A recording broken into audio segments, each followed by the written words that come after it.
Ceci est notre monde. Un endroit accueillant, confortable et familier. Mais éloignons-nous un peu du feu et levons les yeux. Notre esprit s'évade. Ne sommes-nous que des poussières insignifiantes? Est-ce que l'univers est hospitalier ou hostile? L'on pourrait rester ici éternellement à se questionner. Ou l'on pourrait s'éloigner de cette plage et quitter notre planète pour visiter l'univers jusqu'à ses frontières, pour ressentir la chaleur intense d'étoiles en fusion, pour faire face à la puissance de violentes collisions cosmiques, pour échapper à des étoiles meurtrières et à des trous noirs colossaux et insatiables, pour être témoin de la naissance de nouvelles étoiles et atteindre les limites de la compréhension humaine. Cela signifie qu'il faut voyager dans le temps, jusqu'au début de l'univers, pour assister à l'instant où tout a commencé. Le Big Bang. Êtes-vous prêts? Alors allons-y. Embarquons dans un voyage jusqu'aux frontières de l'univers.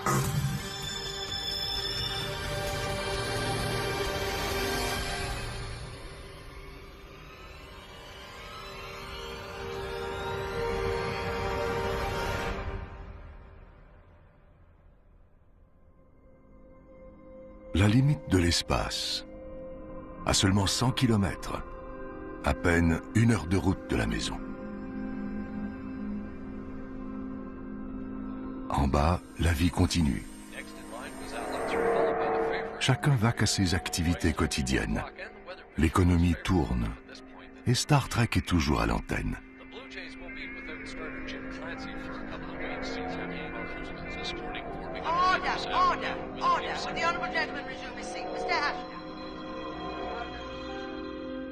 Mais il faut laisser tout ça derrière nous. Pour se tremper les orteils dans ce vaste océan noir. Dans une petite mare, pas très loin de chez nous, sur la Lune.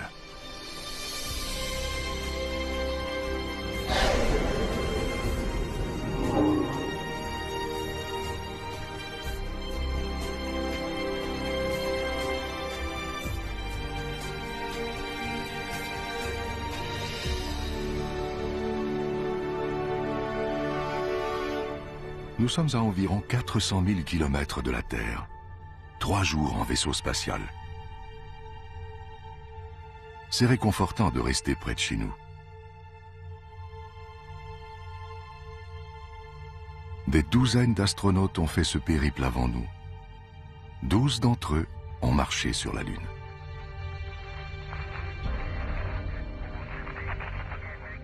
On dirait un champ de bataille désert, bombardé par des millions de météorites et d'astéroïdes.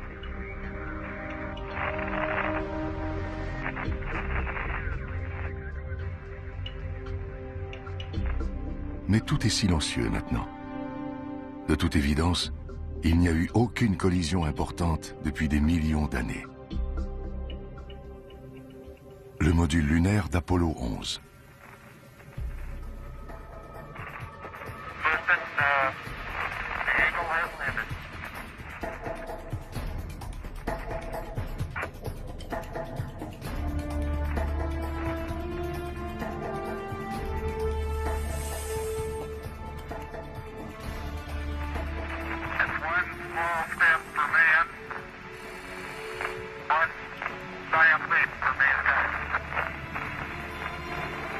Les risques sont grands pour les astronautes d'Apollo.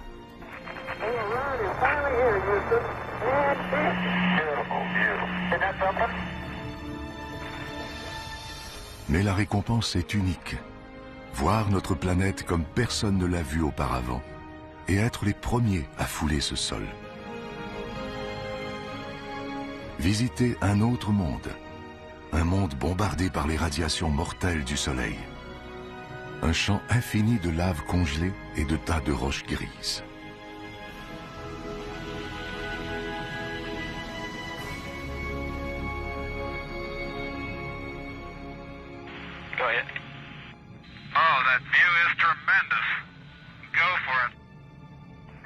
Lors des missions Apollo, les astronautes ont ramassé des centaines de pierres comme celle-ci et les ont rapportées sur Terre afin que des scientifiques puissent les analyser.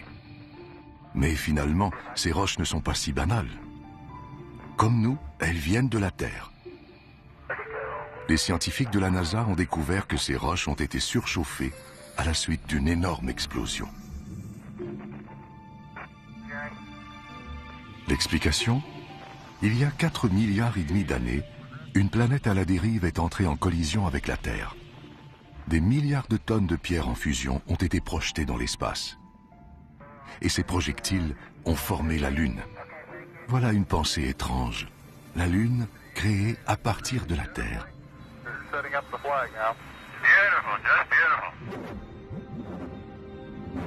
Les traces de pas de Neil Armstrong. On dirait qu'elles datent d'hier. Il n'y a pas de vent pour les recouvrir de poussière. Elles devraient donc rester intactes pendant des millions d'années. Peut-être plus longtemps que nous.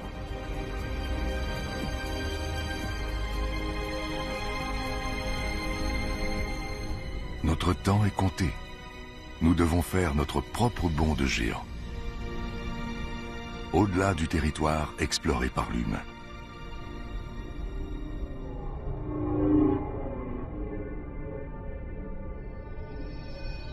Dans l'obscurité, un visage amical. La déesse de l'amour, Vénus.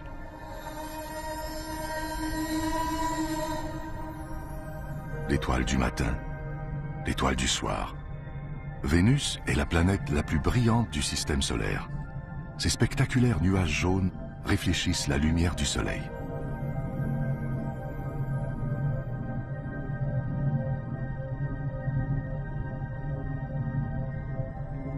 C'est la sœur de notre planète. Sa taille et sa gravité sont similaires à celles de la Terre. Nous devrions être en sécurité ici. Mais la sonde spatiale Vénus Express nous apprend que ces nuages éblouissants sont composés d'acide sulfurique mortel et que l'atmosphère de la planète est chargée de dioxyde de carbone. Il faut rester sur nos gardes.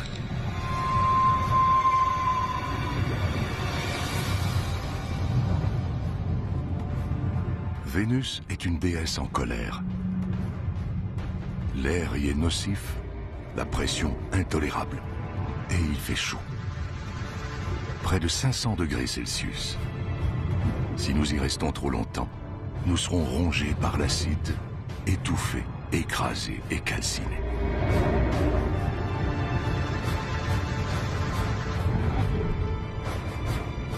Rien ne peut survivre ici. Ni même cet engin, la sonde robotisée soviétique Venera. Son épaisse armure a été détruite par les conditions atmosphériques extrêmes.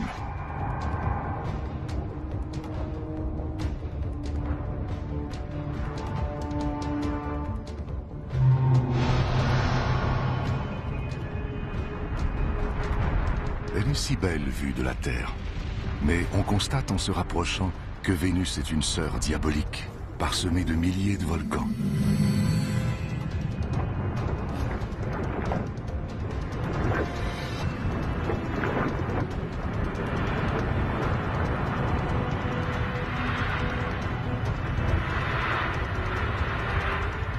Tout ce dioxyde de carbone contenu dans son atmosphère emprisonne la chaleur du Soleil.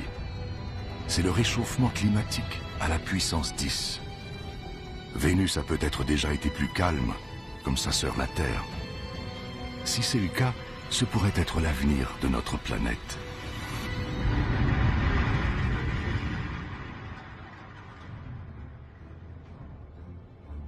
Un avenir défini par le Soleil. Le Soleil a quelque chose de fascinant. Un peu comme Méduse. Il est trop terrifiant pour qu'on le regarde, mais il nous est impossible d'y résister. Il nous attire, comme la lumière attire une mouche. Minuscule à côté du Soleil qui la brûle, Mercure. Voilà ce qui arrive lorsqu'on s'approche trop du Soleil. Les écarts de température sont extrêmes ici. La nuit, il fait moins 170 degrés, le jour, plus de 400 degrés. Brûlé, gelé. Et regardez ces cicatrices.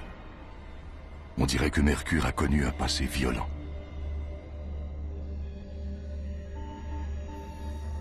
La sonde spatiale Messenger. Elle nous révèle quelque chose d'étrange. Pour une planète de sa taille, Mercure a une attraction gravitationnelle très puissante. Elle doit être plus massive qu'elle ne paraît. C'est comme une immense boule de fer recouverte d'une mince couche de roche. Le noyau de ce qui fut une plus grande planète. Mais où est le reste? Peut-être qu'une planète à la dérive a heurté Mercure, fracassant ainsi ses couches extérieures.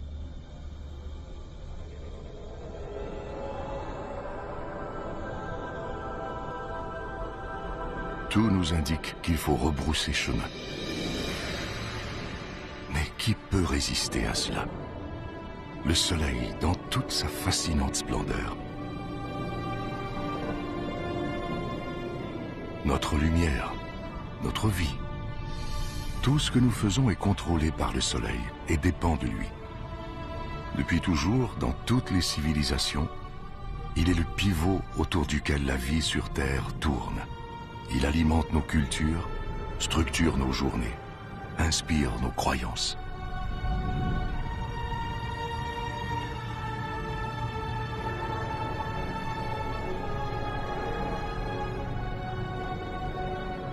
Nous sommes maintenant à 150 millions de kilomètres de la maison. Un voyage de 20 ans en avion. S'il devait s'éteindre, il est si éloigné qu'il nous faudrait 8 minutes avant de nous en rendre compte. Il est si gros qu'il pourrait contenir 1 million de planètes Terre. Et si massif que son attraction gravitationnelle contrôle tout le système solaire.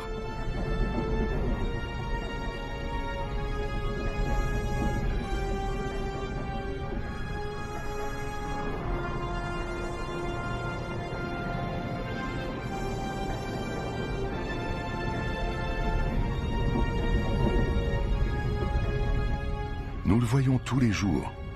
C'est un visage familier dans notre ciel. De près, il est méconnaissable. Une mer turbulente de gaz incandescents. La température y dépasse les 5000 degrés.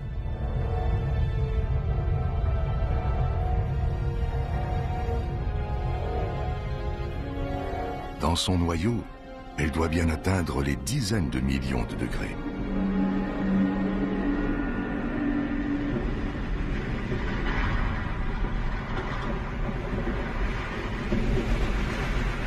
C'est suffisamment chaud pour déclencher une réaction nucléaire qui transforme des millions de tonnes de matière en énergie chaque seconde.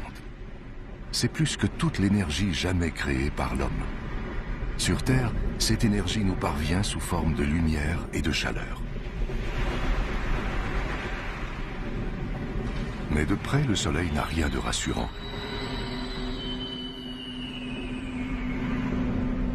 Il déborde d'activité électrique et magnétique. Il explose, créant ainsi ces énormes boucles de gaz incandescents appelées des protubérances solaires. Chacune d'elles dégage plus d'énergie que 10 millions de volcans. On pourrait placer la Terre sous une de ces boucles et il resterait encore des dizaines de milliers de kilomètres d'espace libre.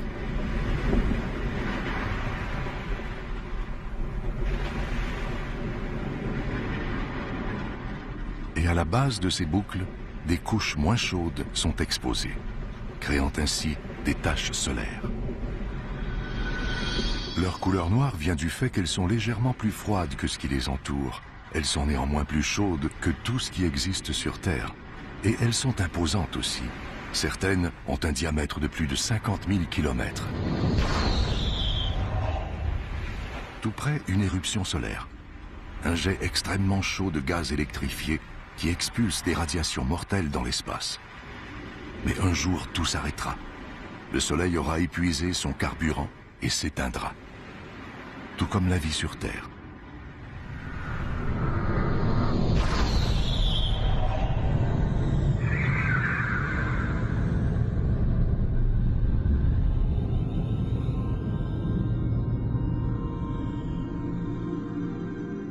Le Soleil donne la vie, mais il la détruit aussi. Il veut qu'on garde nos distances.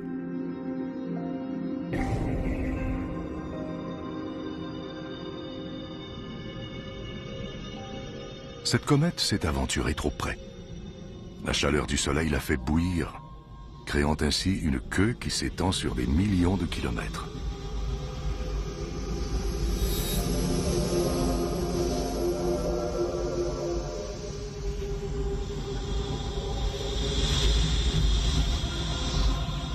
On gèle ici. Il ne fait aucun doute que cette comète vient des confins glacés de l'espace. Mais regardez toute cette vapeur, ces geysers, cette poussière. C'est encore l'œuvre du Soleil qui fait fondre le noyau gelé de la comète. Une sorte de grosse boule de neige sale, recouverte de goudron.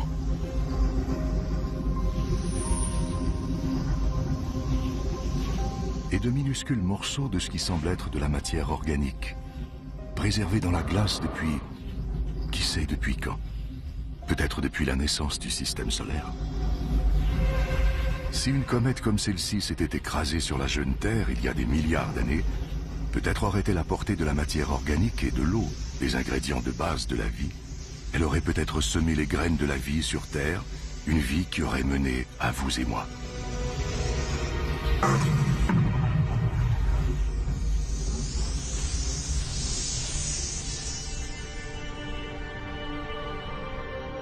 Mais si elle devait s'écraser sur la Terre aujourd'hui? Pensez aux dinosaures qui ont été rayés de la carte par l'impact d'une comète ou d'un astéroïde il y a 65 millions d'années. Ce n'est qu'une question de temps. Éventuellement, un jour, à moins que l'on trouve une façon de se protéger, nous subirons le même sort que les dinosaures. La Terre est en sécurité, pour l'instant. Mais si la vie sur Terre était anéantie, nous devrions trouver une nouvelle demeure. Parmi les millions, les milliards de planètes, il doit en exister une qui n'est pas trop chaude, pas trop froide, avec de l'air, de la lumière et de l'eau.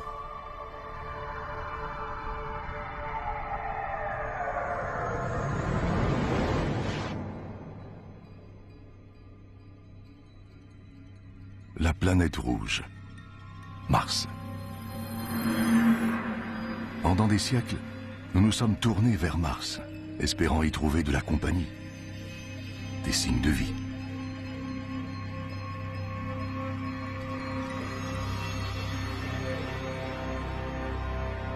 Quelque part ici, il pourrait y avoir une forme de vie extraterrestre.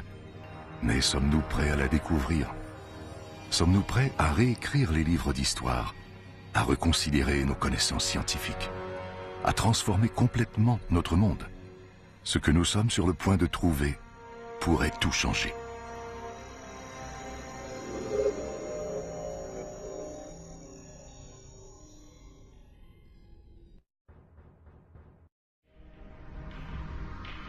Plus que toute autre planète, Mars captive notre imagination.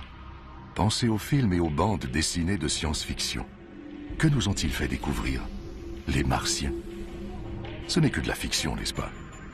Et s'il y avait vraiment quelque chose ici? Si c'est le cas, ils vivent sur une planète morte. Ici, les mêmes processus qui ont rendu la Terre habitable se sont interrompus il y a des centaines de millions d'années. Rouge et morte, Mars est un fossile géant.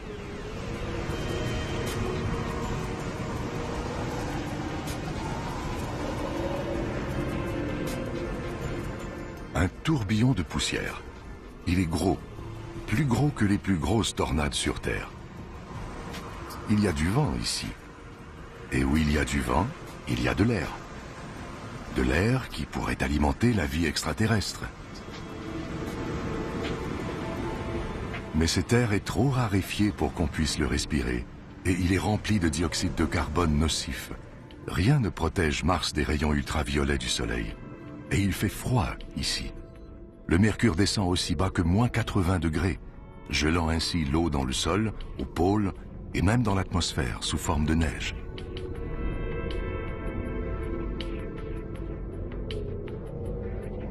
Difficile de croire qu'il pourrait y avoir de la vie ici. Pourtant, sur Terre, des créatures survivent dans le froid extrême, même dans les fosses les plus profondes et obscures des océans.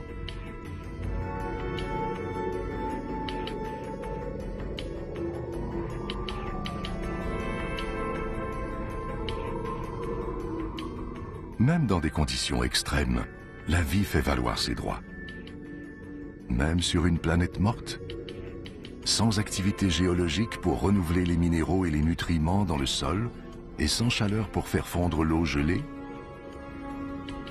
Et toute cette poussière, difficile de voir où l'on s'en va.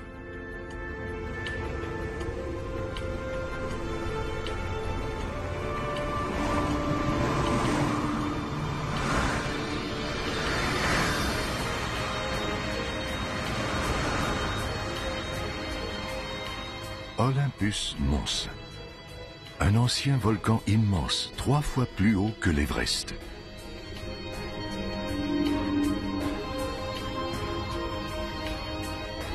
Il ne présente aucun signe d'activité. Depuis sa découverte dans les années 1970, on l'a déclaré éteint.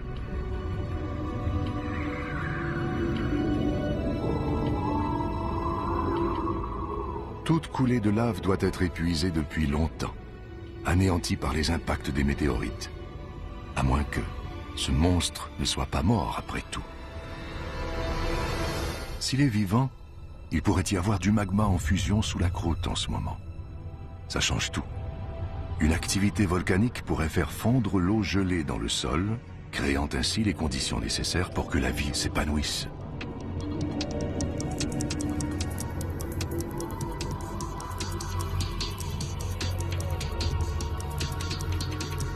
Comparé à cela, le Grand Canyon ressemble à une fissure dans le trottoir.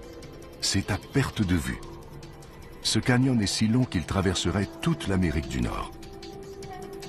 Il y a des signes d'érosion et des lits de rivières asséchés. Comme si l'activité volcanique avait fait fondre de l'eau gelée dans le sol, qui aurait ensuite déferlé dans ce canyon.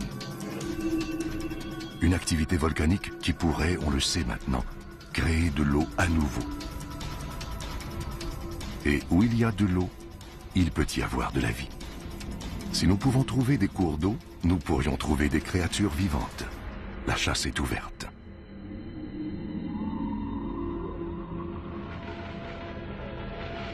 Déambulant dans ce paysage de désolation, le robot mobile de la NASA, Opportunity. Il cherche des preuves que ces plaines stériles ont déjà été des lacs ou des océans qui ont pu héberger des formes de vie.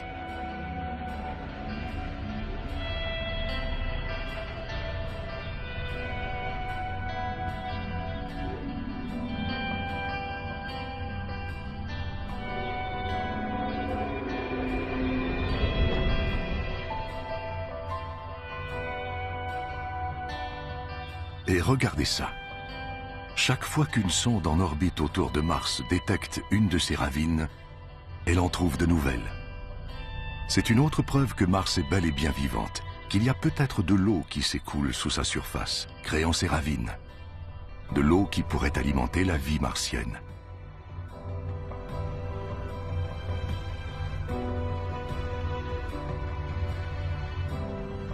Il ne reste qu'à la trouver. À moins qu'on l'ait déjà trouvée. Pas sur Mars, mais sur Terre. Ça peut sembler un peu fou, mais une théorie avance que la vie est d'abord apparue ici, avant de déménager sur Terre. L'impact d'un astéroïde aurait projeté des fragments de Mars comportant de minuscules microbes dans l'espace et sur la jeune planète Terre. Là, ces microbes auraient évolué et créé la vie. Ce n'est pas surprenant qu'on soit fasciné par Mars. Cette planète pourrait être notre maison ancestrale. Si c'était vrai, nous serions donc tous des Martiens. La planète Mars telle que nous la connaissons n'existerait plus, remplacée par cette nouvelle planète active et en constante évolution. Et si nous connaissions très peu Mars, la planète la plus étudiée du système solaire, quelle autre surprise nous attend? Il doit y avoir d'autres secrets qui ne demandent qu'à être découverts.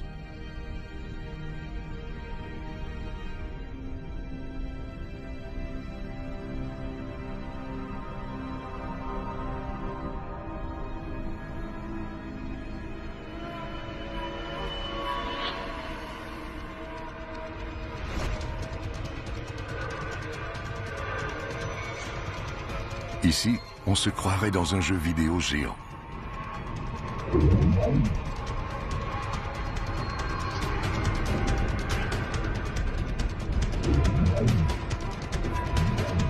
Mais ces astéroïdes sont bien réels. Certains mesurent des centaines de kilomètres. Celui-ci doit mesurer environ 30 kilomètres. Et regardez. Il n'a pas dû être facile de poser une sonde sur un astéroïde voyageant à 80 000 km à l'heure. C'est beaucoup d'efforts pour étudier un caillou. Un de ces cailloux qui peuvent entrer en collision avec d'autres, se briser et tomber sur Terre sous la forme de météorites.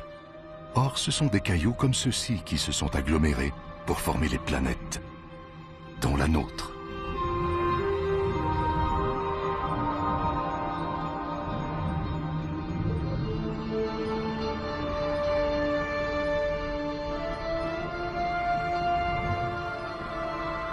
Donc, en déterminant l'âge des météorites trouvés sur Terre, nous avons découvert que les planètes sont nées il y a 4,5 milliards d'années.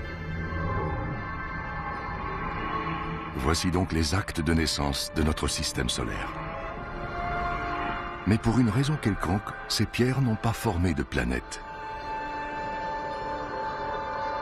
Quelque chose a dû les en empêcher. Quelque chose de puissant.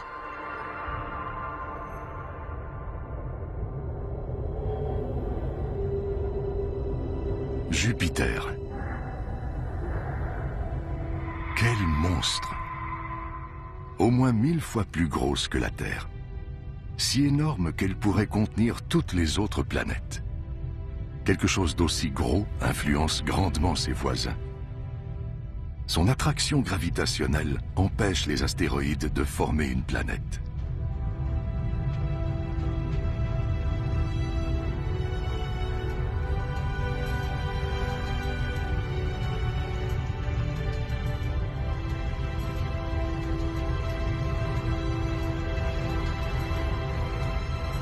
Mais cette énorme planète est presque exclusivement constituée de gaz. Si on atterrit ici, on s'enfoncera et on ne touchera probablement jamais de surface solide. Et la beauté de Jupiter est le fruit d'une violence extrême. Elle tourne à une vitesse folle, ce qui crée des vents pouvant atteindre des centaines de kilomètres à l'heure et façonne ces nuages en bandes, en remous et en tourbillons. Et ça, la légendaire tache rouge. La tempête la plus grosse et la plus violente de tout le système solaire. Elle fait au moins 3 fois la taille de la Terre et elle dure depuis 300 ans.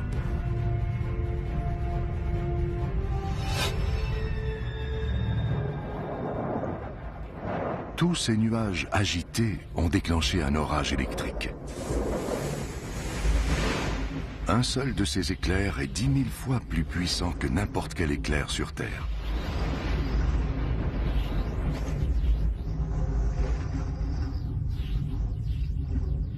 Le meilleur endroit, l'endroit le plus sécuritaire d'où admirer Jupiter, c'est de loin. Regardez ces lumières. Elles ressemblent à des aurores boréales qui dansent autour des pôles. Mais le compteur Geiger s'emballe. Ces lumières sont mortelles. Elles sont générées par des radiations létales aspirées de l'espace par le puissant champ magnétique de Jupiter.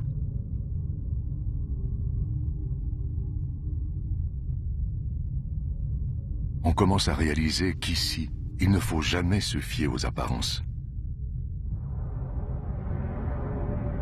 L'univers est plein de contradictions. Il faut faire preuve de prudence en naviguant parmi les quelques 62 lunes de Jupiter.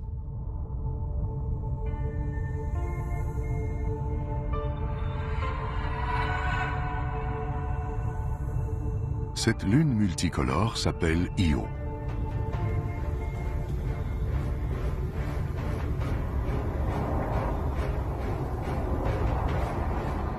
Ces jolies couleurs, c'est de la roche en fusion, du soufre. Et des volcans qui crachent des cendres brûlantes et du soufre à des centaines de kilomètres dans les airs.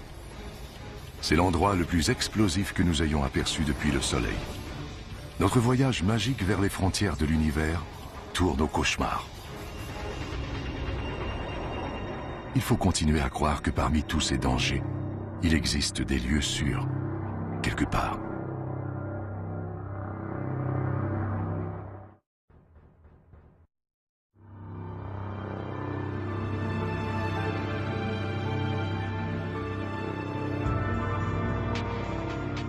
Nous sommes à 650 millions de kilomètres de la Terre.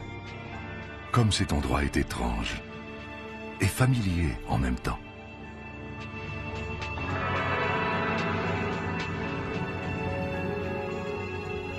C'est un peu comme l'Arctique, avec toute cette glace, toutes ces crêtes et ces fissures.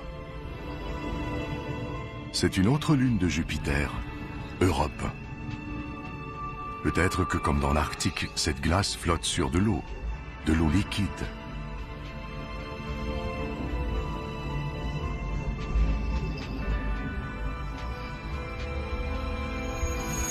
C'est intriguant, mais nous sommes à 800 millions de kilomètres du Soleil. Europe est sûrement complètement gelée.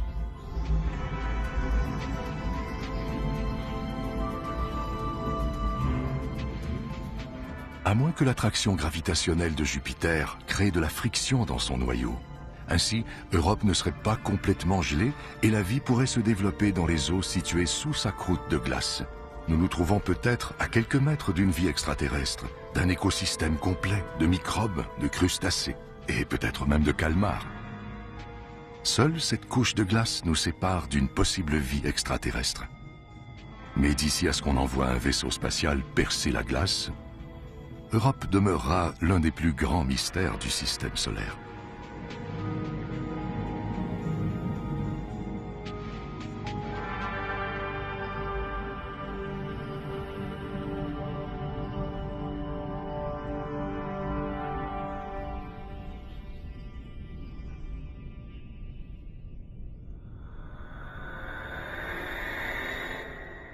Elle captive notre imagination et hante nos rêves. La voici qui tourne devant nos yeux. Saturne, le joyau du système solaire. Pour la contempler, tout ce périple valait la peine. Il y a quelque chose de magique à propos de Saturne.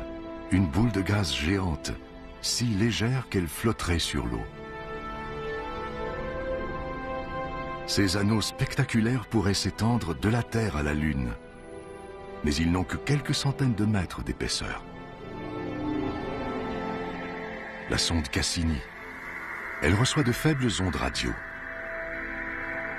probablement générées par les aurores autour des pôles de Saturne. Voilà la véritable musique des sphères.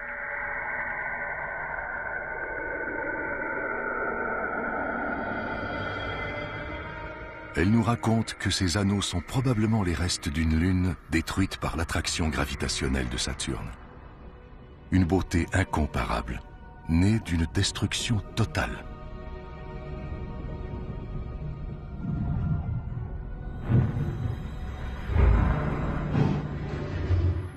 Des milliards de morceaux de glace, certains petits comme des glaçons, d'autres grands comme une maison. Ils entrent en collision, se brisent et se reforment. C'est un peu comme une photographie de l'enfance de notre système solaire, alors que des poussières et des gaz tournaient autour du jeune soleil. La gravité s'est mise à l'œuvre pour rassembler tous ces débris et notre planète est née.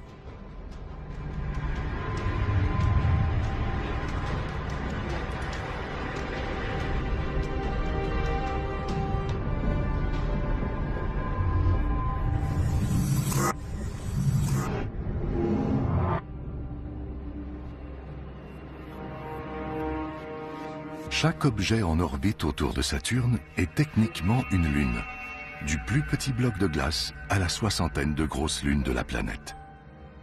Parmi celles-ci, il y en a une qui est plus grosse que notre lune et même que Mercure, Titan.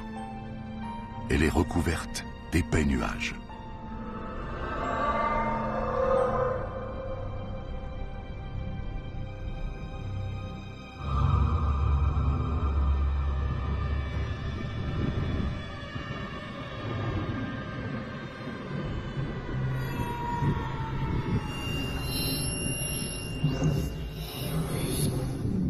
dirait qu'il y a une atmosphère sous ces nuages.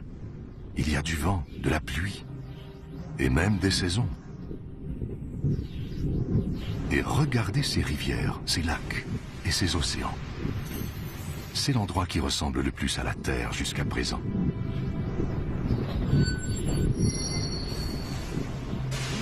Toutefois, ce n'est pas de l'eau qui coule ici, mais du gaz naturel liquide. Il doit y avoir des milliers de fois plus de gaz naturel que dans toutes les réserves de la Terre. Si nous pouvions en rapporter chez nous, il alimenterait nos villes et nos voitures pendant des milliers d'années. Ou peut-être pourrons-nous l'utiliser un jour pour alimenter une colonie, dans le cas où il n'y aurait pas déjà de vie sur Titan. La sonde spatiale Huygens, relâchée par Cassini sur la surface de Titan, est là pour le découvrir. Elle nous apprend qu'il y a de la matière organique dans le sol. Mais il fait froid, moins 180 degrés. Cette matière ne peut pas créer la vie, à moins que Titan ne se réchauffe.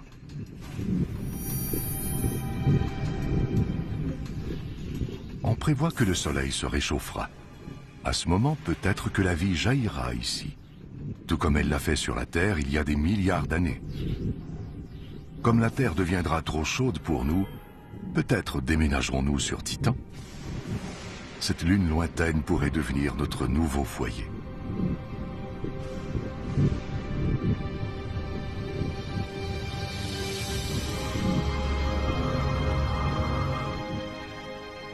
La Terre, nous en sommes à au moins 1 milliard de kilomètres maintenant.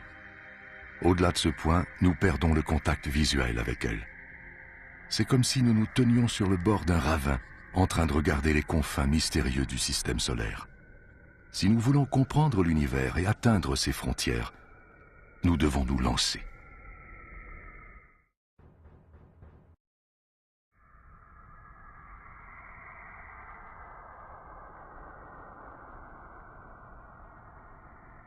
Invisible de la Terre, inconnu pendant une grande partie de l'histoire de l'humanité, nous voici aux confins du système solaire. C'est comme si nous plongions dans les profondeurs de l'océan.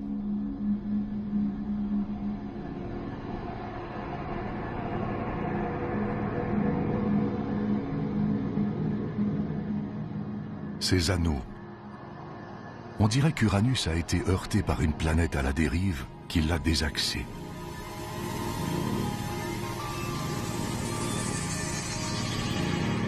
C'est sinistre ici, et on se sent seul. Pourtant, nous avons à peine quitté le rivage.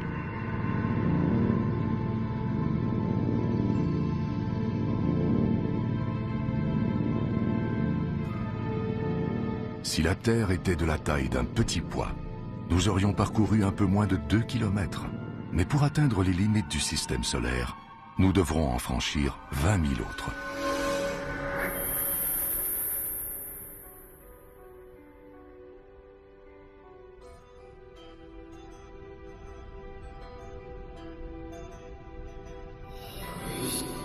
Une autre bête étrange surgit des profondeurs, le dieu de la mer, Neptune.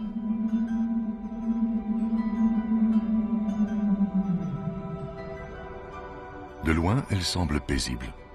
Mais regardez cette tache. C'est une tempête de la grosseur de la Terre, soufflant des vents violents atteignant les 1500 km à l'heure.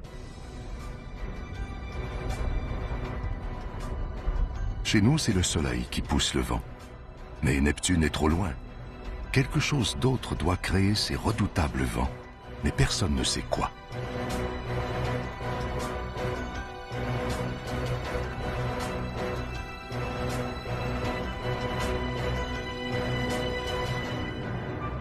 Tout juste au-delà de Neptune, une de ses lunes, Triton.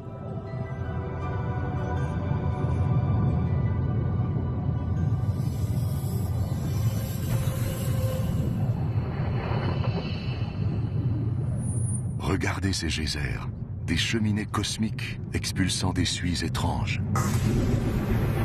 Cette lune tourne autour de Neptune dans le sens opposé à celui de la rotation de la planète. On assiste à une lutte entre forces cosmiques, lutte perdue d'avance pour cette lune rebelle.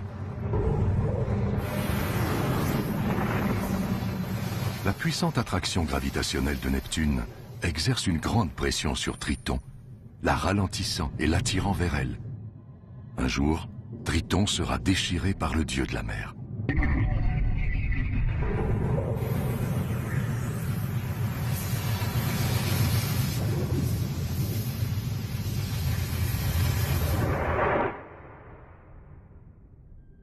Et c'est tout.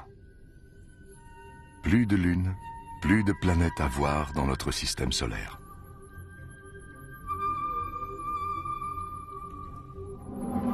Mais jetez un coup d'œil par ici. Ce n'est pas le vide. C'est bourré de roches gelées et de sphères glacées. Comme Pluton. Jusqu'à récemment, nous croyions qu'elle était seule, qu'il n'y avait rien au-delà. Nous avions tort. Encore plus de mondes gelés. Des découvertes si récentes que personne ne sait comment les appeler. Les plutinos, les plutoïdes, les cuboinos. Peu importe leur nom, les conséquences sont les mêmes. Notre système solaire n'est pas le modèle bien défini que nous croyons. À plus de 13 milliards de kilomètres de la Terre, on trouve l'objet le plus éloigné à décrire une orbite autour du Soleil. Un autre petit monde de glace appelé Sedna est découvert en 2003. Son orbite dure 10 000 ans et le conduit à 130 milliards de kilomètres du Soleil.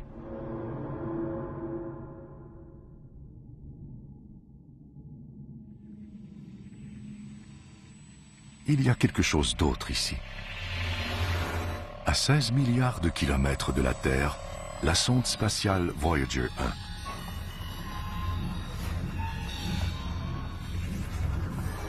Sans cette sonde, nous n'aurions aucune image des planètes géantes et nous ne saurions rien de leurs lunes étranges.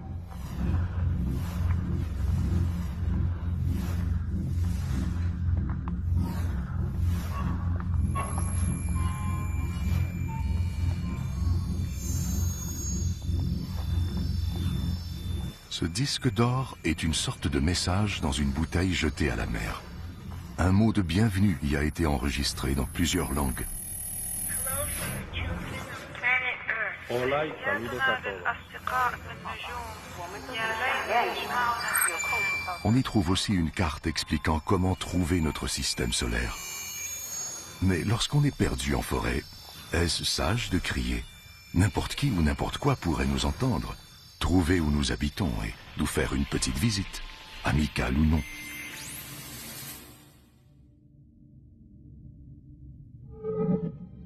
Un nuage d'iceberg cosmique. Il ressemble à la comète que nous avons croisée plus tôt. Peut-être venait-elle d'ici. Comme les comètes qui ont semé les graines de la vie sur Terre il y a des milliards d'années.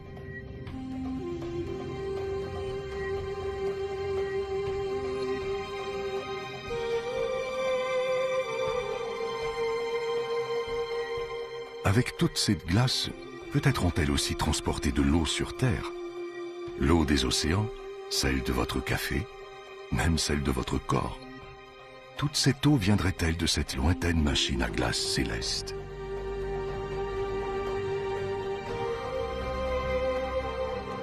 Nous sommes à 8 millions de kilomètres de chez nous, c'est-à-dire à 8 billions de kilomètres.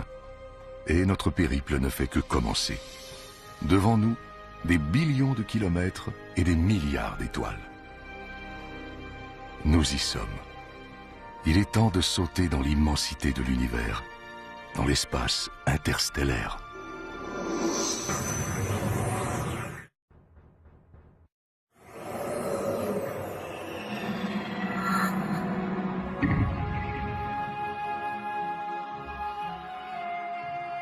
L'espace interstellaire, bien au-delà de notre système solaire. Quelle vue! Des milliards d'étoiles comme notre Soleil, dont plusieurs ont des planètes qui elles-mêmes peuvent avoir des lunes.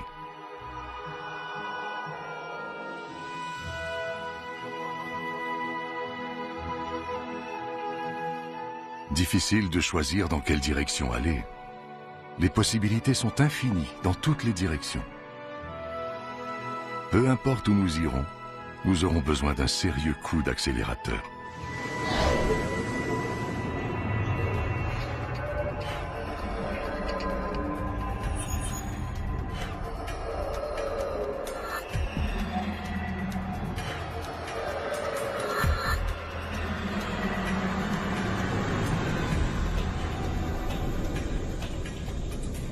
À 40 billions de kilomètres de chez nous.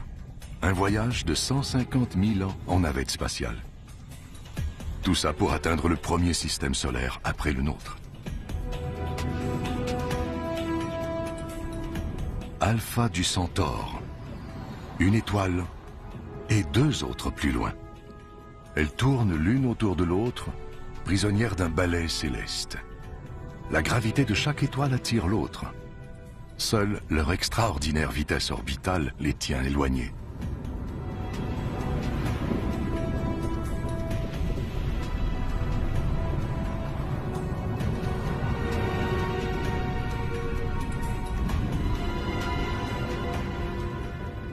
Nous sommes si loin de chez nous maintenant que les kilomètres ne veulent plus rien dire.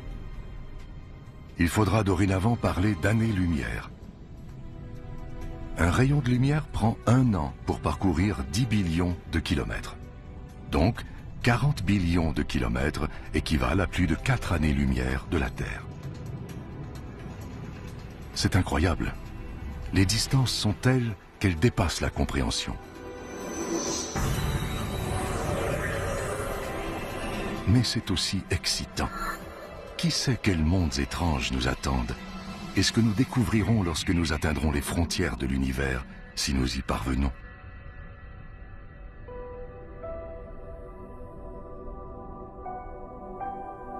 À 10 années-lumière de la Terre se trouve l'étoile Epsilon d'Éridan. De spectaculaires anneaux de poussière et de glace. Et quelque part dans tout ça, des débris s'assemblent pour former des planètes qui naissent devant nos yeux.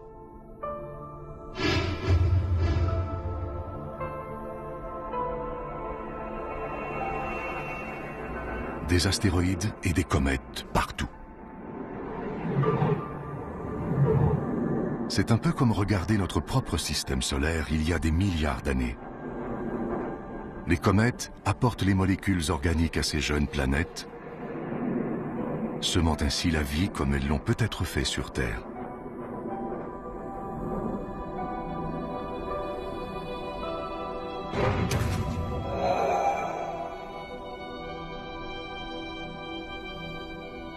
Au milieu de tout ça, on retrouve une étoile plus petite que notre Soleil. Elle est encore toute jeune. S'il y a de la vie dans ce système solaire, elle est très primitive.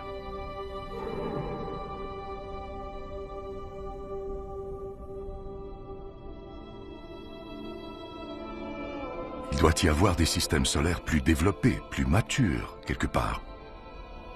Mais ça revient à chercher une aiguille dans une botte de foin cosmique.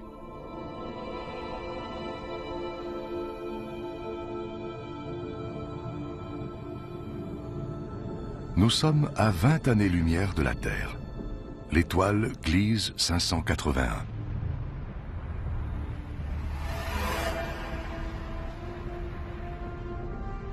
Elle a à peu près le même âge que notre Soleil.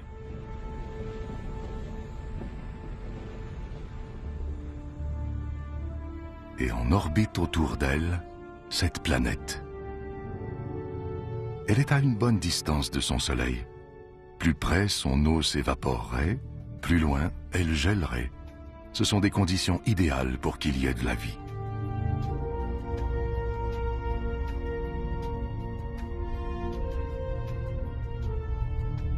Et si une comète l'avait heurtée et y avait apporté de l'eau et de la matière organique? La vie, des êtres complexes comme nous et même des civilisations comme la nôtre s'y trouvent peut-être en cet instant. S'il y a de la vie ici, même à cette distance, ses habitants pourraient capter nos ondes télévisuelles et regarder des émissions d'il y a 20 ans. C'est le temps que ces ondes prennent pour se rendre jusqu'ici.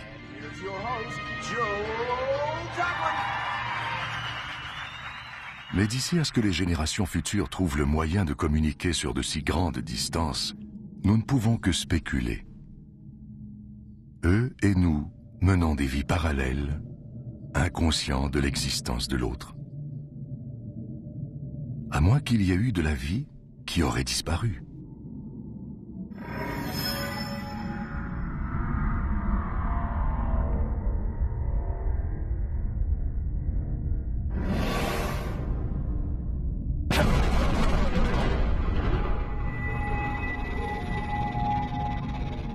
C'est le problème avec les comètes. Elles donnent la vie, mais la reprennent aussi. Les dinosaures l'ont appris à leurs dépens il y a 65 millions d'années. C'est l'aiguille dans la botte de foin cosmique.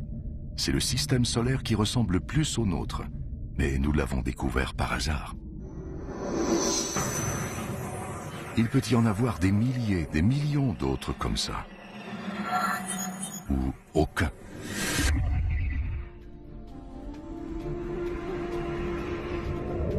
Voici Algol, l'œil du diable. Crainte depuis la nuit des temps.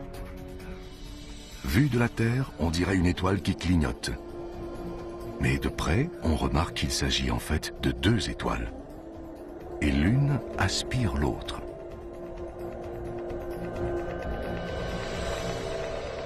Nous sommes à près de 100 années-lumière de chez nous. Écoutez. Une des premières émissions radiophoniques. Ce n'est plus qu'un léger murmure.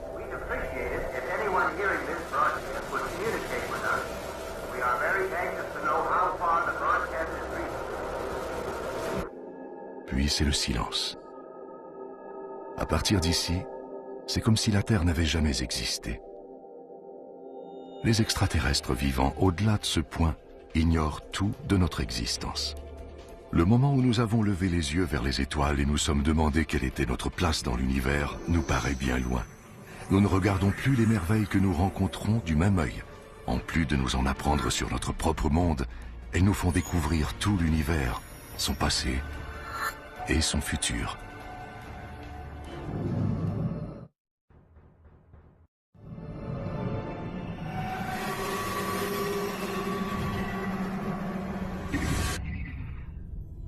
Loin dans les profondeurs de notre galaxie, la Voie lactée, se trouve une immense bibliothèque céleste où chaque étoile est un livre et une histoire. Les Pléiades. Vues de la Terre, elles forment l'amas d'étoiles le plus brillant dans le ciel.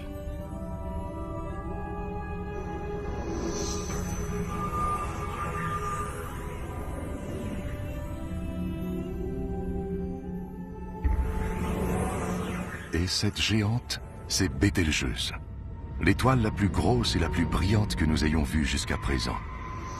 Elle est au moins 600 fois plus grande que notre Soleil.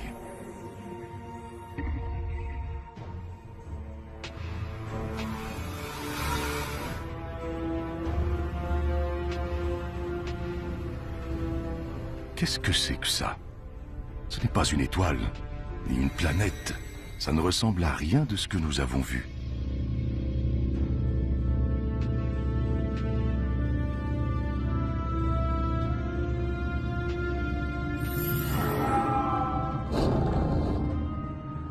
Ce spectre situé à plus de 1300 années-lumière de la Terre est le nuage d'Orion.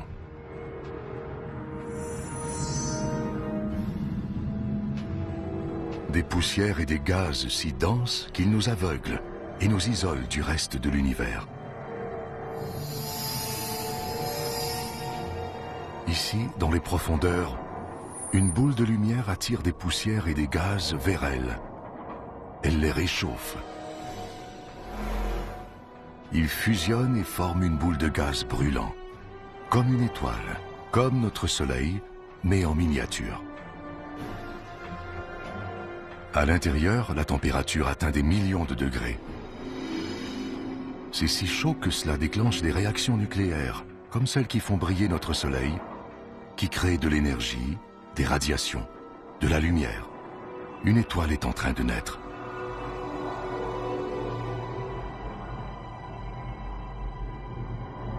Ou plutôt, des étoiles.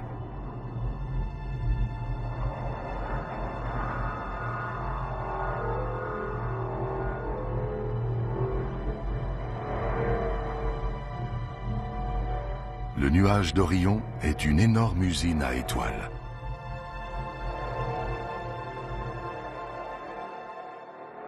Nous assistons à la naissance d'un univers futur.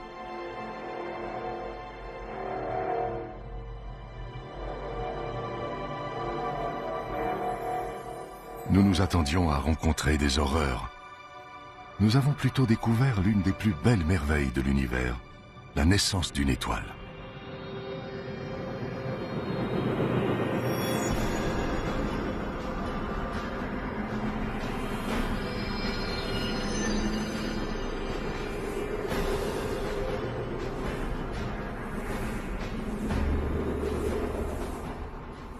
Des jets de gaz propulsés à une vitesse de 200 000 km/h.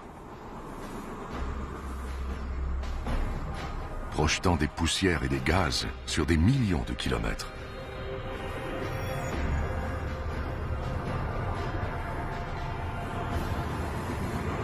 C'est d'une violence inouïe. Mais admirez le résultat. Une nébuleuse, d'immenses nuages de gaz luisants suspendus dans l'espace.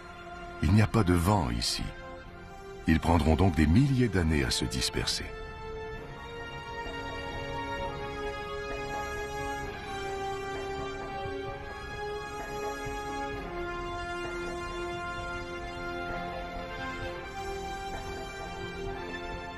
Nous avons vu bien des choses étranges, mais ça, c'est un chef-d'œuvre.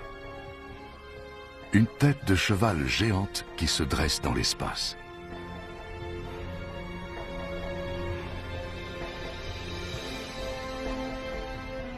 Les étoiles naissent, grossissent, et puis quoi après?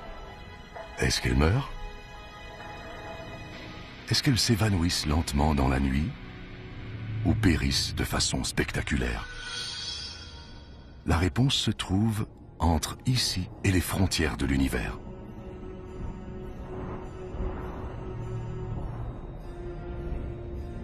Près de 4000 années-lumière plus loin, des nuages lumineux suspendus dans l'espace, encerclant ce qui fut jadis une étoile comme notre Soleil. Tout ce qui reste d'elle, ce sont ces gaz aux couleurs vives. Ces éléments, issus de la fusion nucléaire au cœur de l'étoile, ont été relâchés dans l'espace à sa mort. Le vert et le violet sont l'hydrogène et l'hélium, les matières brutes de l'univers. Le rouge et le bleu sont l'azote et l'oxygène, les blocs de fondation de la vie sur Terre. Si nous vivons, c'est grâce à des étoiles comme celle-ci. L'oxygène de nos poumons, l'azote de notre ADN, tout a été créé par la fusion nucléaire dans des étoiles mortes longtemps avant la naissance de la Terre. Nous sommes faits de déchets nucléaires stellaires.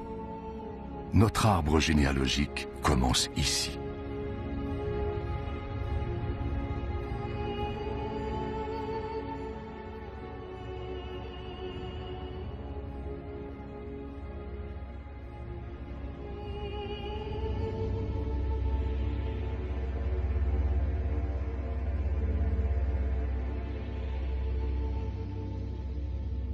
En son cœur, le fantôme d'une étoile.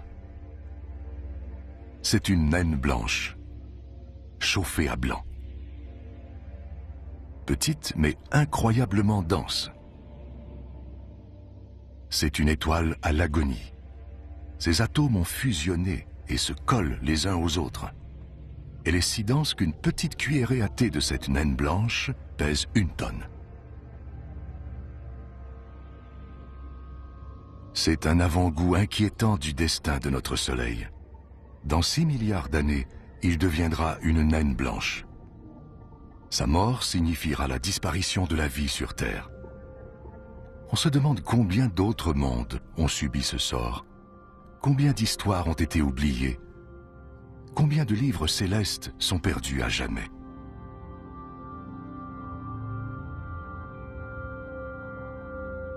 Mais la plus merveilleuse des histoires reste à venir. Nous devons voyager dans le temps jusqu'au premier chapitre pour raconter l'histoire de la création de l'univers.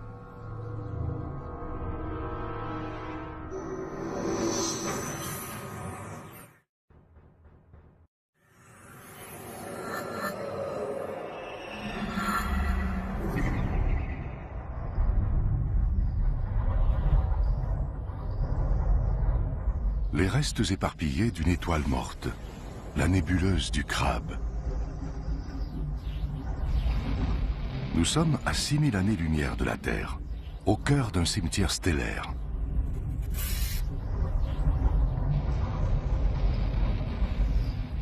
Des poussières et des gaz qui s'étendent sur des billions de kilomètres.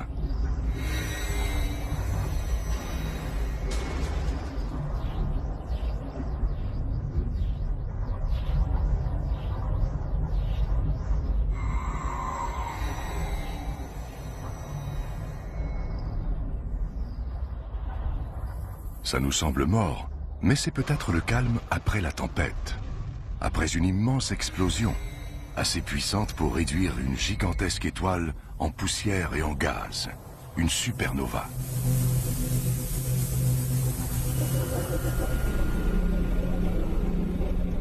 Le voici, l'œil de la tempête.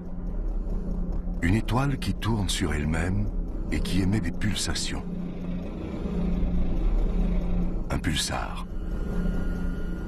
La gravité a dû compresser le noyau de l'étoile géante pour en faire ceci. Il ne fait que 20 km de diamètre et il est d'une densité inimaginable. Un grain de ce pulsar doit peser des centaines, peut-être même des millions de tonnes. Plus il rapetisse, plus il tourne rapidement, comme un patineur artistique qui tourne sur lui-même les bras tendus puis qui les rapproche pour tourner plus vite. 2 rayons de lumière, d'énergie, de radiation qui tournent 30 fois par seconde. Ils ont formé un immense nuage de poussière et de gaz. Il y a tellement de radiation ici. Il y en a même plus que sur le Soleil. Si ce pulsar était aussi près de la Terre que le Soleil, toute forme de vie disparaîtrait immédiatement de la surface de notre planète. C'est assurément la chose la plus dangereuse que nous avons rencontrée jusqu'à maintenant.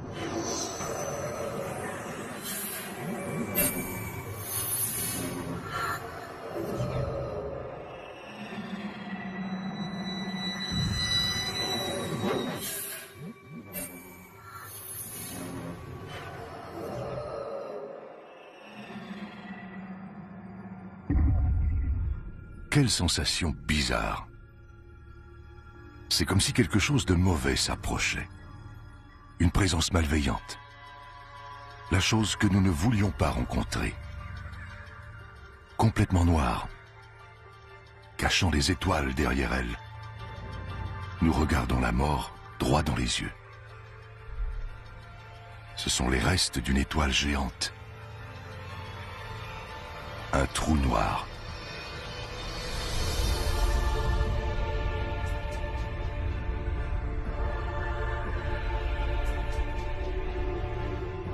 Au lieu de se contracter et de devenir une naine blanche ou un pulsar, cette étoile a continué de rapetisser.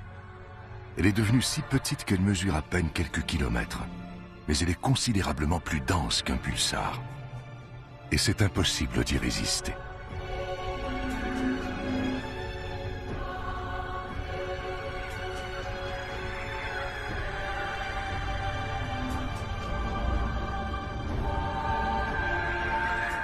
Impossible d'y échapper une fois qu'on s'y est aventuré trop près. Nous savons maintenant pourquoi on appelle ça un trou noir. La gravité y est si intense que même la lumière ne peut s'en échapper. Cet astéroïde, un morceau de pierre solide, s'étire. Il est attiré vers le trou béant. À l'intérieur, il n'y a aucune matière telle que nous la connaissons. Plus de temps, plus d'espace. Aucune loi de la physique ne tient.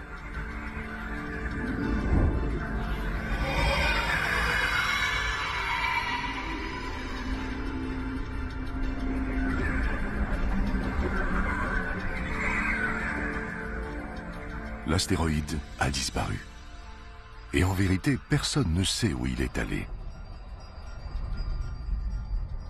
Nous sommes aux limites de la compréhension humaine. Il pourrait y avoir des millions de trous noirs qui rôdent autour de notre galaxie. Peut-être plus qu'il n'y a d'étoiles dans le ciel. Mais nous ne pourrions les voir avant qu'il ne soit trop tard. Comme cette étoile qui tourne puis disparaît dans un puits invisible.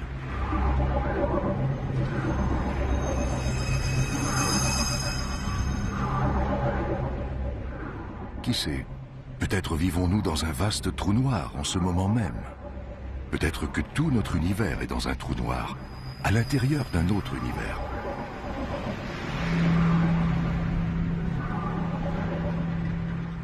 Parfois, on a l'impression que plus on voit de choses, moins on en sait. Nous savons toutefois que notre galaxie, la Voie lactée, est plus complexe et plus dangereuse que nous ne l'imaginions. Et nous ne l'avons toujours pas quittée. Le reste de l'univers s'étend toujours devant nous. Les merveilles, les dangers et les secrets se trouvent là-bas. Mais avant tout, nous devons trouver le moyen de sortir de cette Voie lactée.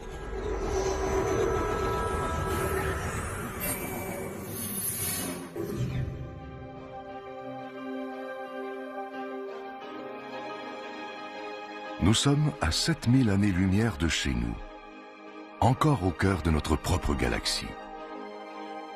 C'est comme si nous étions dans une forêt dense, peuplée d'arbres tous plus magnifiques et fascinants les uns que les autres.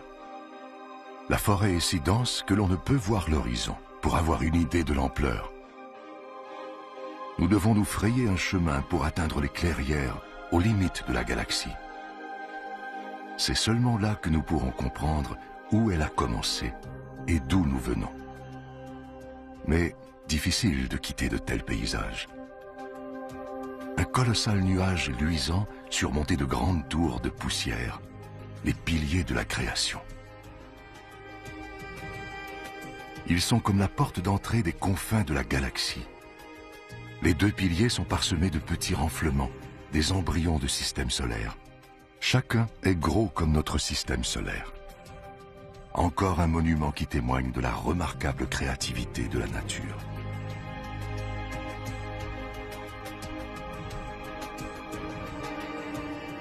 Mais il faut détourner notre regard de cette beauté captivante afin de poursuivre notre route vers les limites de la galaxie.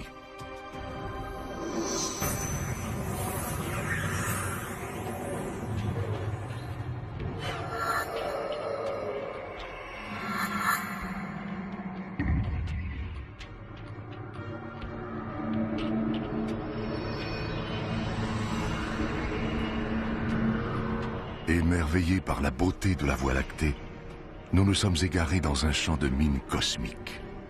C'est comme une explosion au ralenti. Des nuages de gaz géants sont expulsés de cette étoile. Une étoile des millions de fois plus brillante que notre Soleil.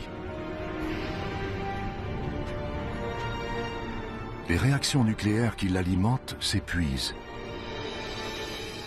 Nous assistons à ses derniers souffles.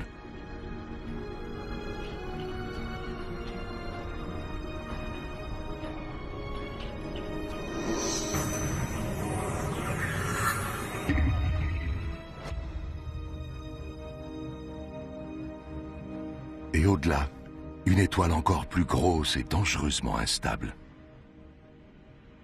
Elle est sur le point d'exploser. Et lorsqu'une étoile aussi grosse meurt, c'est 1000 fois plus violent qu'une supernova. Nous voici donc devant l'expression la plus violente de la mort d'une étoile. Une hypernova.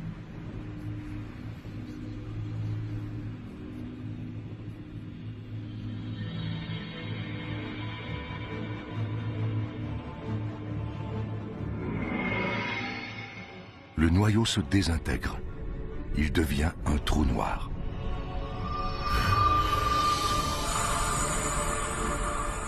En voici l'onde de choc qui irradie l'étoile, fracasse ses couches externes et les propulse dans l'espace.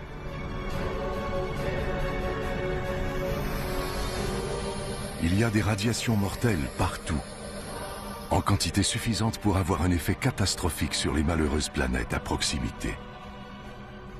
C'est peut-être une de ces hypernovas qui a causé l'extinction de toutes les espèces vivantes de la Terre il y a 450 millions d'années. Des hypernovas meurtrières, des comètes gelées, des planètes calcinées, des naines blanches, des géantes rouges, la Terre.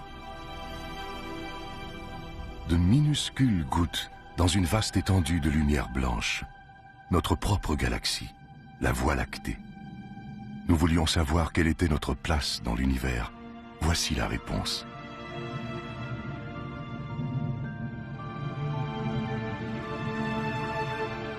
Les civilisations actuelles et passées, tous ceux qui ont vécu, du plus petit des insectes à la plus haute des montagnes, tout ça est invisible. Pas même une petite poussière.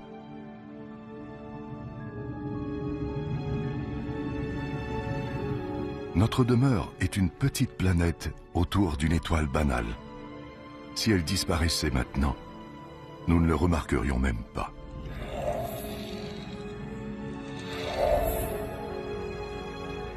Et pourtant, jusqu'à présent, nous n'avons pas trouvé d'autre endroit où vivre, où nous pourrions vivre.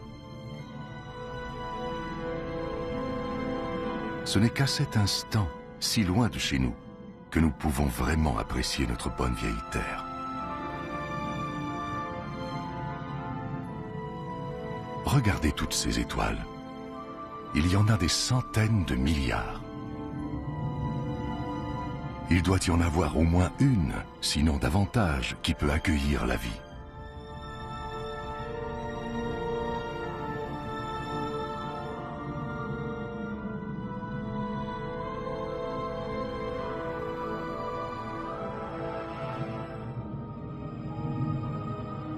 Peut-être ici, dans cette nuée d'étoiles, le grand amas d'Hercule.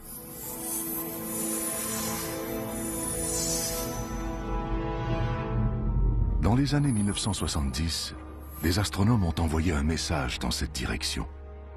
Ce message décrit en détail la structure de notre ADN et comporte une carte de notre système solaire.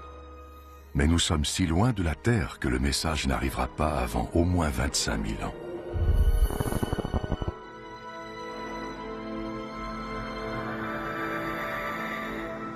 Nous n'avons pas encore trouvé de forme de vie extraterrestre, mais nous n'avons rien trouvé non plus qui nous fasse croire qu'il n'en existe pas. Il existe une équation conçue pour estimer le nombre d'autres civilisations évoluées. Le résultat est étonnant. Il devrait y avoir des millions de civilisations, juste dans notre galaxie.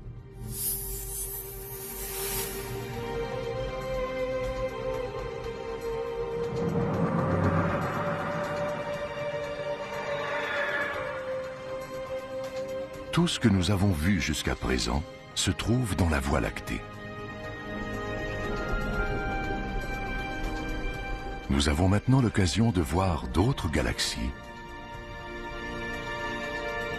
d'avoir un meilleur aperçu de la totalité de l'univers et peut-être de trouver la réponse à la question ultime. D'où vient tout cela?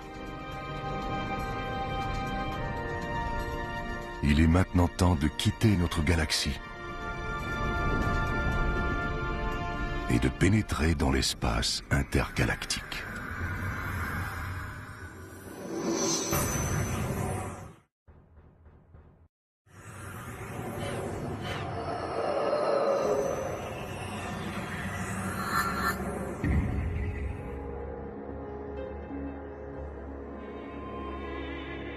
Au-delà de la Voie lactée, dans les vastes espaces entre les galaxies, contre toute attente, nous sommes parvenus à l'espace intergalactique.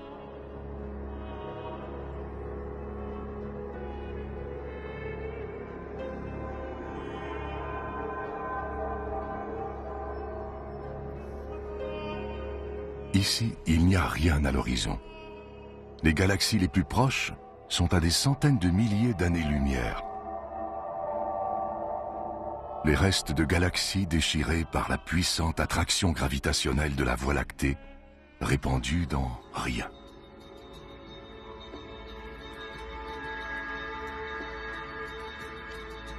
C'est ce qui ressemble le plus au vide parfait dans tout l'univers. Mais même ici, ce n'est pas complètement vide. On détecte de subtiles traces de gaz et de poussière. Et quelque chose d'autre. La matière noire. Elle est si mystérieuse qu'on ne peut la voir, la sentir, la goûter ou la toucher. Ni même la mesurer. Elle est pourtant si répandue qu'elle pourrait constituer plus de 90% de toute la matière dans l'univers. Si la matière noire existe, cela signifie que le vide n'existe pas. Même ici, nous sommes entourés par de la matière. Nous en suspectons l'existence seulement en raison de l'étrange pouvoir qu'elle semble exercer sur les galaxies, comme celle-ci, le grand nuage de Magellan. À plus de 160 000 années-lumière de la Voie lactée, un voyage de 6 milliards d'années dans la navette spatiale la plus rapide, aux limites de la portée de son attraction gravitationnelle. Cette galaxie pourrait se perdre dans l'espace, mais quelque chose semble la retenir ici. Quelque chose d'invisible et de puissant. La matière noire. Des étoiles, des amas d'étoiles, des nébuleuses. Un énorme coffre au trésor astronomique.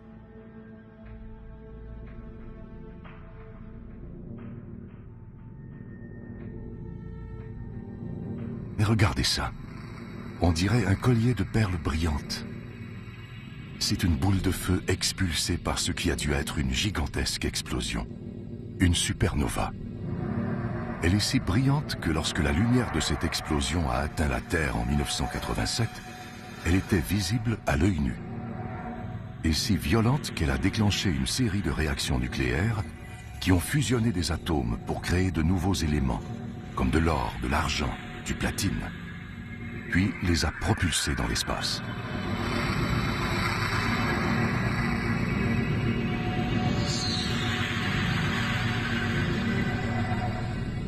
L'or de la bague à votre doigt a été forgé dans une immense supernova comme celle-ci, à des billions de kilomètres, il y a des milliards d'années.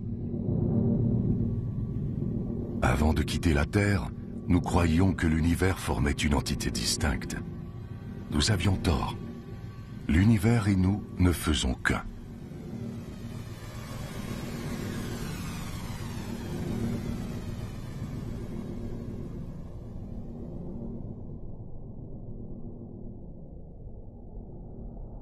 C'est rassurant de se le rappeler, alors qu'on s'enfonce dans cet abîme.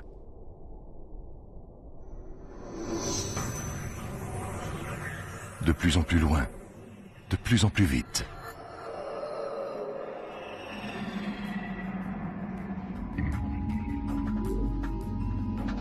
La galaxie d'Andromède, à 2,5 millions d'années-lumière de la Terre. Elle se déplace dans l'espace à près d'1 million de kilomètres à l'heure. Tout dans l'espace s'éloigne, comme les éclats d'une explosion. Nous voyons cette galaxie telle qu'elle était quand nos ancêtres préhistoriques peuplaient les plaines africaines.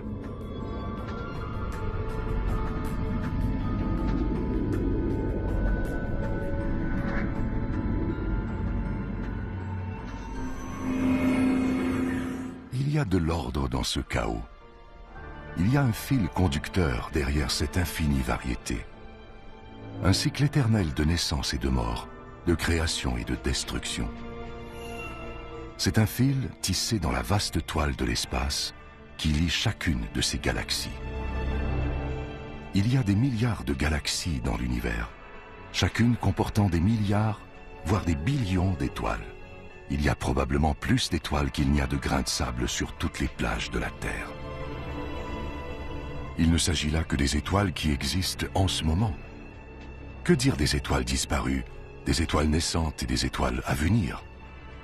Nous commençons enfin à comprendre la totalité de l'univers. Et c'est encore plus vaste que ce que nous imaginions. Cette galaxie, l'immense galaxie spirale M101, est si éloignée de la Terre qu'un message envoyé d'ici maintenant mettrait 27 millions d'années à se rendre chez nous. Qui sait si notre espèce ou notre planète serait encore là pour le recevoir?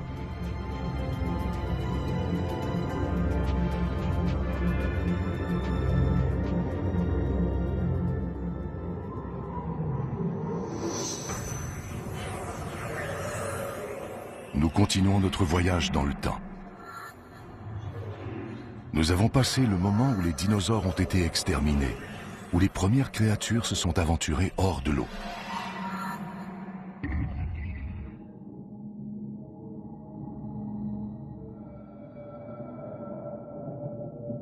Nous sommes à 2 milliards d'années-lumière de chez nous. Nous approchons des frontières de l'univers. Nous retournons au début des temps.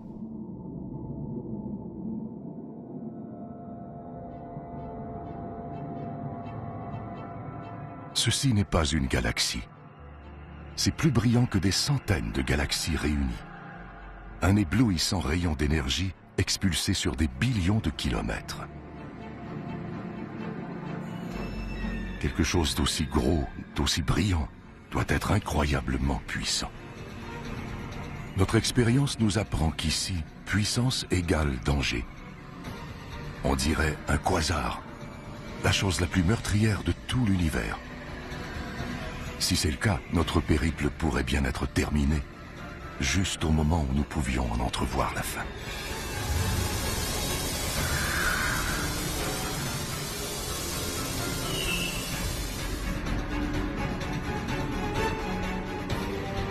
Le phénomène le plus dangereux et le plus puissant de l'univers, le quasar. Une marmite tourbillonnante de gaz extrêmement chaud, plus brillant que des centaines de galaxies.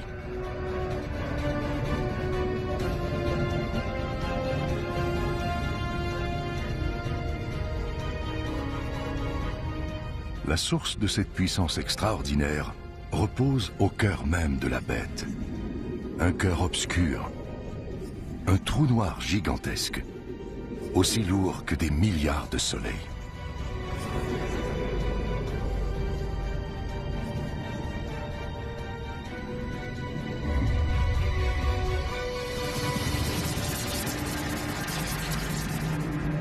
Il anéantit des étoiles entières, aspirant leur gaz dans le quasar, les dévorant jusqu'à ce qu'il n'en reste plus rien, jusqu'à ce qu'elles disparaissent de l'univers visible.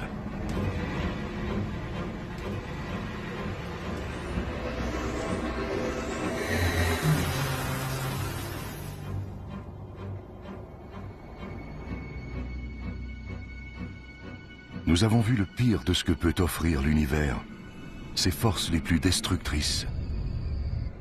La voie est maintenant libre. Les frontières ultimes de l'univers sont à notre portée.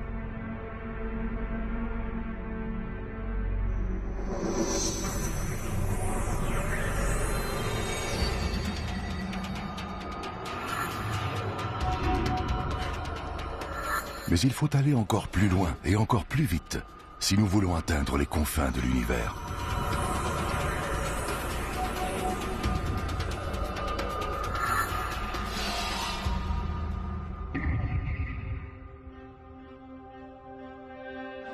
À 8 milliards d'années-lumière de la Terre, on trouve d'autres galaxies.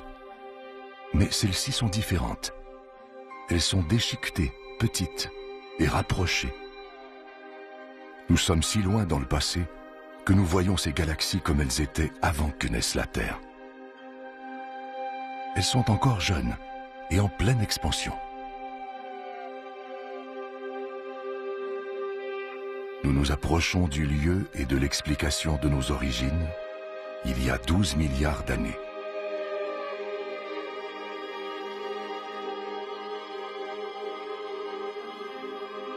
Regardez ces galaxies maintenant. Elles sont comme du plancton qui flotte dans un vaste et sombre océan.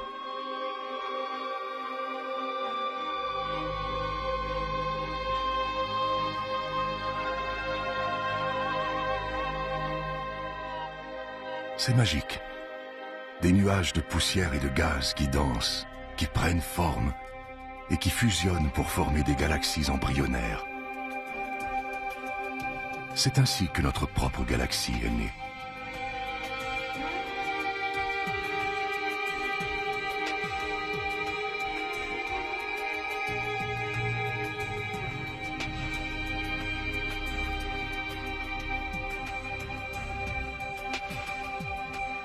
Elles disparaissent. Nous sommes avant la naissance des étoiles, dans un âge des ténèbres cosmiques.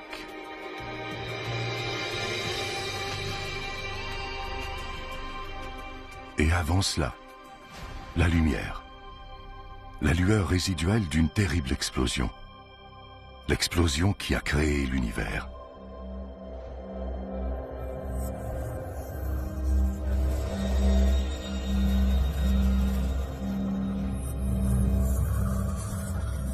Nous y sommes presque.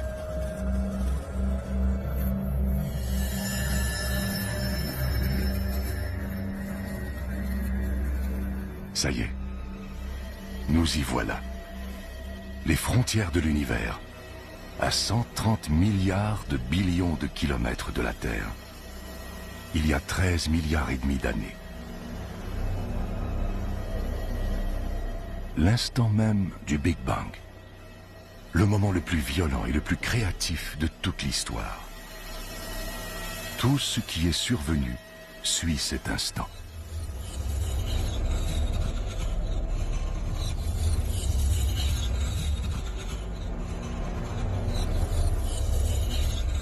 Il a intrigué toutes les religions et toutes les cultures. Mais nous ne connaissons toujours pas l'élément déclencheur de cet acte de création, ni les raisons. C'est ici que s'achève notre voyage et que l'univers commence. Les frontières de l'univers, il y a 13 milliards et demi d'années. Nous sommes au moment le plus important de toute l'histoire, au commencement de l'histoire même. Un petit point infiniment dense et chaud explose. Le Big Bang. C'est la création de l'espace, du temps, de la matière, de notre univers. C'est tout d'abord de la grosseur d'une particule subatomique, puis une infime fraction de seconde plus tard. C'est assez gros pour tenir dans la paume de votre main. Quelques instants après, c'est de la grosseur de la Terre.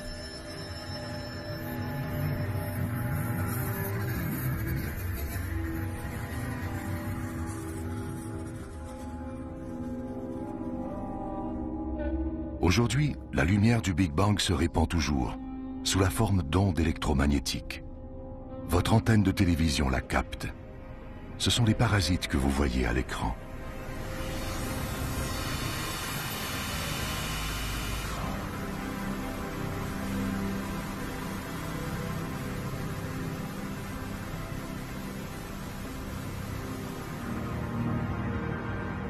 Nous poursuivons.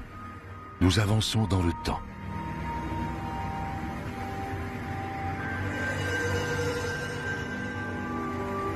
Tout ce que nous avons vu pendant notre voyage, ce sont des étincelles propagées par le Big Bang.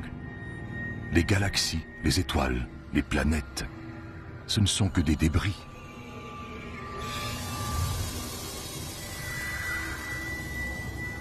De retour dans notre galaxie.